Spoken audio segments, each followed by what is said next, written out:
there was a lot of controversy around Jack Ma disappearing, quote unquote, and reappearing a bit later. And there's been sort of rumors of some tense relationships that he has with the Chinese government. What is important to understand about that whole situation? Like, to what degree is it reflective of the issues entrepreneurs face in China? In the US, capital controls politics, one could argue. In China, it has to be the other way around. Capital must be reined in by politics.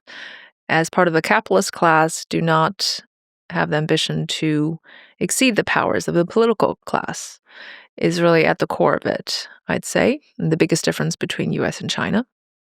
There are important details that I think the West has not fully provided to the public. For instance, and financial, as innovative as it was doing banking jobs without being regulated like a bank, right? So that obviously poses a host of financial stability questions and rules and regulations and so forth. So the fact that IPO was halted, you could say that there were strong economic regulatory grounds for that. But I think more broadly speaking, if you're an entrepreneur, part of the capitalist class, keep your head down and make money, and that's fine, right? Do some philanthropy. There are also many, many other billionaires that are just fine, that are actually very much in favor of the political leadership, and they do their thing. Now, I'm not saying what's right, what's wrong. It's just a very, very different culture and different country. In the US, it's great to be colorful. I mean, you have a very, very colorful president. He would never have been able to make it in China. You have the likes of Elon Musk. It's great to be different. It's great to stand out. You do not want to stand out in China. So the moral of the story is that the top leadership understands that it needs these top entrepreneurs, the likes of Jack Ma. And they have done so many great things for the country, even for the world. But in China, garnering too much influence and power, even through social media, doesn't make you look that great. It's not a good thing for you personally. And there's a saying in China that you just don't want to be the tallest tree, right? The tallest tree gets the most wind. So I don't agree at all with the Western conclusion that this anecdote, this story has meant that entrepreneurs don't want to be entrepreneurs anymore. The young kids don't aspire to be people like Jack Ma. That's not true at all. The incentives are still there. It's a different kind of rich elite class in China. So on what dimensions do you think that the height of the tree is measured?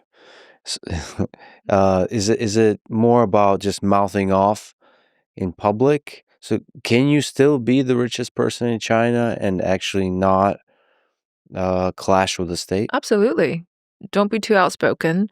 Don't try to get too much attention and too much influence. And just, again, it's a cultural thing, but just keep your head down, be humble, contribute to society, do philanthropy, collaborate with the government, and you're kind of okay.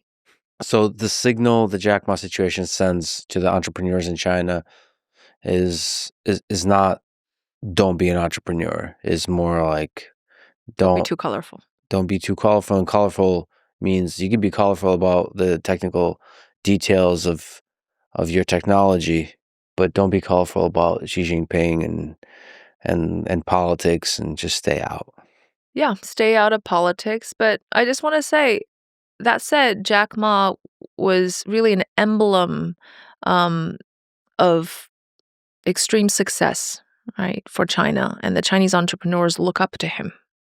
That's really important. It was a signal that, unfortunately, was misconstrued by the society and by also outside world, but it's laid a different path for what these entrepreneurs should be doing. What do you think happened to him? So he's now, I think, living in Japan. That's by choice. By choice. No, he's an extremely fascinating character, which, and if he were in the US, he'd thrive. Funny, witty, smart, wise, creative, loves a good life. And I think it's by choice that he's roaming around the world, um, given that he has more free time. You think he loves China? All of them do. All of them do because their lives, their destinies were totally changed because of China, because of the government, because of Deng Xiaoping, because of everything. So, I know a lot of people from the former Soviet Union, and there's a deep resentment of broken promises, broken dreams. So that is No, not something you that's see. not how I would describe that generation and their feelings towards China. Of course, you always get exceptions, right? The ones who have Sure. moved to the US and who wants a democracy, but by and large, people are deeply grateful to China, the Chinese government, the Communist Party, if you want to label it as that, because they've seen their lives be totally transformed. I mean, Jack Ma went from being a school teacher to becoming one of the most powerful people in the world. I mean, if you didn't have China, how could that have happened, right?